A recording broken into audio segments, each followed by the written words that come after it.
Good day everyone. I am Chol Bonesa and I will be continuing to report my assigned topic, which is the topic 7, painting, and its specifics on modern style, it has two that assigned to me, the Cubism and Surrealism. So let's move to my objectives. After my discussion, you will able to define and differentiate the Cubism and Surrealism as art movements. Second, to analyze the key characteristic, techniques, and philosophies of each movement. And the third, to explore the historical context and influential figures associated with each movement. And the last, to present examples of iconic artworks representing Cubism and Surrealism. Reduction, the cubism, it is a form of abstraction wherein the object is first reduced the cubes and then flattened into two-dimensional shapes. It has been considered the most influential and powerful art movement during the 20th century in Paris, established by Georges Braque and Pablo Picasso. Cubism is developed in early 20th century in Paris and pioneered by Pablo Picasso and Georges Braque. It focuses on representing multiple perspectives of a subject simultaneously, and objects are broken down into geometric shapes and resemble in abstract forms. And also, it aims to depict the essence of an object rather than its realistic appearance. So in the image that provide, it include an example of a cubist painting by Picasso's and Braque's rather. 8 characteristics that I discuss or share, it all present to a cubism art, and it discussed the beauty and purpose of a cubism in a modern style in painting. Cubism aimed to break away from traditional representation, depicting objects from multiple perspectives simultaneously, and it fragmented forms into geometric shapes, creating a sense of depth and complexity on a two-dimensional plane.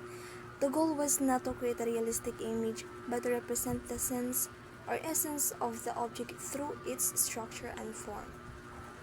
Let's move to the key characteristic of Cubism, and it has 8 characteristics. First, fragmentation, as you see in the painting that provide you in my PPT, you can see it na lang. In the fragmentation, as you see it breaking down objects into smaller and geometric shapes for the multiple perspective, showing different viewpoints of the object at once. So you can see it na lang. And for the geometric abstraction, using cubes, cones, and cylinders as a building blocks, and in flattening, reducing the three-dimensional form to a two-dimensional plane, and in simultaneity, presenting multiple moments in time within a single image, and the image are close-up details of a cubist artwork showing the geometric shapes. To the next modern style, which is Surrealism. It is a type of art wherein the artist creates dreamlike paintings that is filled with mysterious objects. It is the opposite of abstraction that attempts to portray the conscious mind through unconventional means. In Surrealism, as Surrealism significant in 20th century art movement, it stands in contrast to abstraction. While abstraction simplifies and distorts forms to convey essential qualities, Surrealism aims to depict the subconscious mind, dream, and irrational. Surrealist artists create dreamlike essence filled with bizarre juxtapositions or unexpected combinations of objects and a general sense of mystery.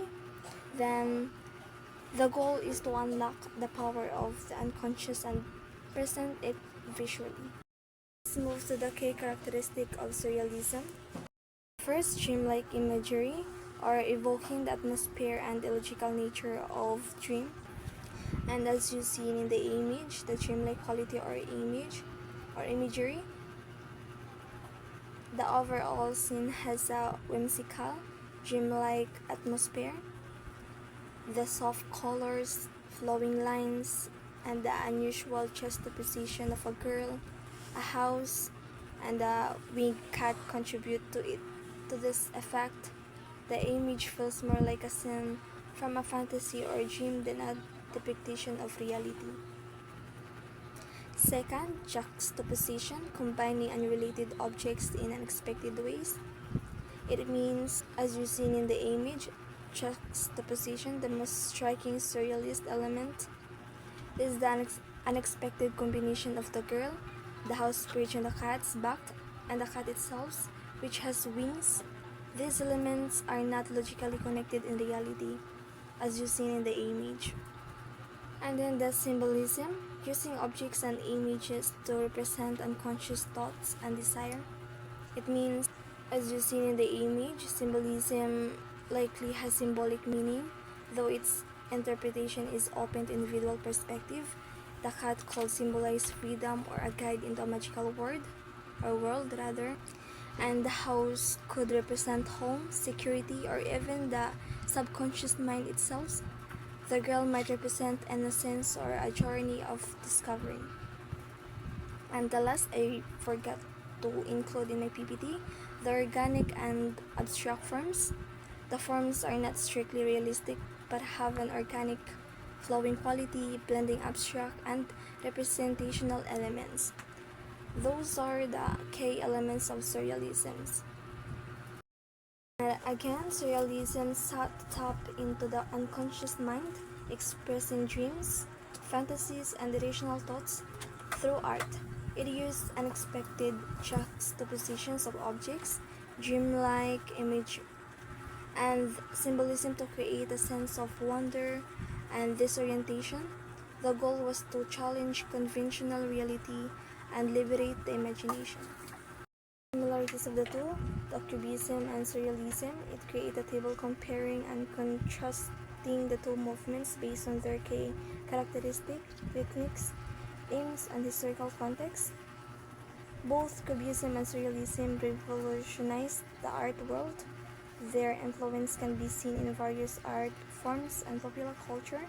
They continue to inspire artists and thinkers today.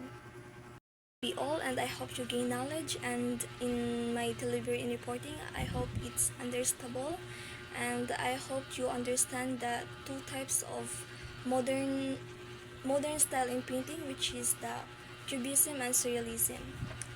That's all, and thank you for listening.